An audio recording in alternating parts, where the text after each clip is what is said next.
Okay, in this first review video, we are going to go over how to find intercepts. So intercepts are points at which your graph crosses the x or y axis. So if your graph is crossing the x-axis, as we kind of think about this, the point is going to be right on that x-axis somewhere. So we haven't moved up or down at all, so my y value would have to be 0. So to find those x-intercepts, that's exactly what you're going to do. Set y equal to 0 and solve for x. So since it's a point where your graph crosses the x or y axis, we're going to write our answers in the form of an ordered pair. So for an x-intercept, we said our y coordinate should be 0, so that a value is really just representing whatever we've solved for x. So then similarly, if I'm finding y-intercepts, now I'm somewhere right along that y-axis, so I haven't moved right or left at all, so my x value would have to be 0. So to solve for those y-intercepts, we set x equal to 0 and solve for y. When we write those in the form of an ordered pair, now my x coordinate is 0, and b is representing the value that we've solved for y. So if we look at a couple examples here, if I'm finding the intercepts, remember that there are two kinds. So I'm going to need to find my x-intercept and my y-intercept.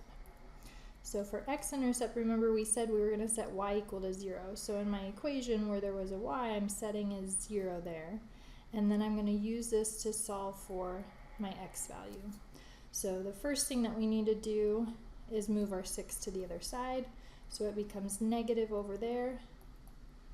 And then the last thing I need to do to solve for x would be to divide by a -2 to get rid of that -2.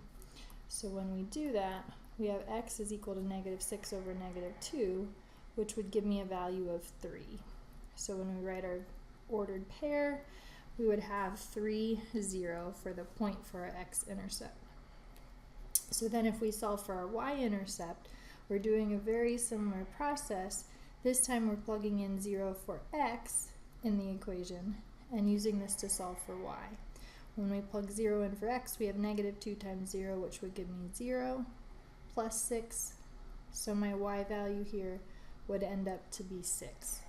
So then my ordered pair would be 0, 6. So here we found both our x-intercept and our y-intercept. Next example, we are still finding intercepts, but this time when I go to find my x-intercept, first step is exactly the same. I'm setting y equal to 0, but what we have is now a quadratic equation in terms of x. So if we were trying to solve this, we would solve this by factoring. So as I look at this equation, I know as I'm factoring, this would be a difference of two squares. X squared is x squared, and 25 is 5 squared. So when I factor, I would get x plus 5 times x minus 5. Remember, the nice thing about factoring is that you can always check your factoring by multiplying everything back out. So if I went through the FOIL process, my first terms would give me x times x, or x squared. My outside terms would give me an x times -5, so -5x. My inside terms would give me a +5 times x, and my last terms would give me a +5 times a -5, or a -25. So when we combine our middle terms, my -5 and my +5 would cancel each other out. So we can see that x squared minus 25 is exactly what we started with. So that's what's telling us that we factored that correctly. Alright, so then checking your factoring, that's something you can always do to make sure you have the right factors. Once you've done that and we know we have the right factors, since this is set equal to 0, we can take each one of those factors and set them equal to 0. So in this case, I know either x plus 5 would have to be equal to 0, which would tell me x is equal to a -5, or x minus 5 would be equal to 0, which would tell me x would have to be equal to a +5. If we write these as ordered pairs, we would have the ordered pair -5, 0, and 5, 0. So here we end up with 2 x-intercepts. We also want to find our y-intercepts for this problem. So as we go back to our original problem, Now we're plugging in 0 for x, so we would have 0 squared minus 25, which would just give me a y value of negative 25. So if we write that in ordered pair format, we would have the point 0, negative 25. So again, we found our x-intercepts. There were 2 in this case, and we found our y-intercept. Alright, so our last example here on finding intercepts. Again, we're going to go through the process of finding both x-intercepts and y-intercepts. So for my x-intercept, we're setting our y value equal to 0. Notice here that this is written in function form, but your function f of x is the same thing as y. So as we're finding our y-intercepts, we're going to set that function equal to 0. So I would have 0 is equal to x squared minus 4x plus 2. Another quadratic, so if we tried to factor this, we would be looking for 2 values that would multiply to give me 2, this last number here, but we would want those same 2 numbers to add together to give me a negative 4. If we went through the factors of 2, 2 is a prime number, so we only have a couple of options. Our options would be 1 times 2, which gives me 2, but if I add those together, I would get a 3, right? So I'm never going to get this middle term. So that's going to give me an indication that this is not going to factor. But remember, we can still find the values for this quadratic equation by using the quadratic formula. So the quadratic formula, if you remember what that tells you, if you have ax squared plus bx plus c is equal to 0, your solutions to that equation would be x is equal to negative b plus or minus the square root of b squared minus 4ac all over 2a.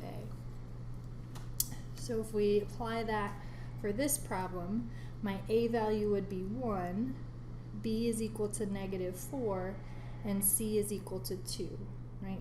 So here my a is 1, b is negative 4, and c is 2. So when we plug that into our quadratic formula, I would have the opposite of a negative 4. Notice the negative b in our formula, plus or minus the square root of b squared, so negative 4 squared, minus 4 times a, which was 1, times c, which was 2, all over 2a, which again, remember, was 1. So as we're working this out, the opposite of a negative 4 would give me a positive 4, plus or minus the square root of negative 4 squared would be 16. 4 times 2 gives me 8, and then this is all over 2. So as we're finishing working this out, we could then evaluate 16 minus 8 underneath the square root, so that would give me a positive 8. So I'm looking at 4 plus or minus the square root of 8 over 2. You kind of remember how you reduce radicals. I'm just going to finish up here since I'm kind of running out of room. We could rewrite the square root of 8 as the square root of 4 times 2. The square root of 8 is not a perfect square, but 4 is a perfect square, and that's a factor of that. So we could write this as 4 plus or minus, well, the square root of 4 is 2, and then that additional 2 stays under the radical. So we have 4 plus or minus 2 times the square root of 2 over 2. Here we could cancel a factor of 2 from every single piece. So when we do that, we're going to be left with, well, 4 divided by 2 would give me 2, plus or minus the square root of 2. So again, we're ending up with 2 x-intercepts. In this case, if I wrote those as an ordered pair, I'd have 2 plus the square root of 2, comma 0, and 2 minus the square root of 2, comma 0. So here are our 2 x-intercepts. Remember, we also wanted to find y-intercepts. So if we go ahead and find y-intercepts for that same problem, remember now we're plugging in an x value of 0. So I would have y is equal to 0 squared minus 4 times 0 plus 2.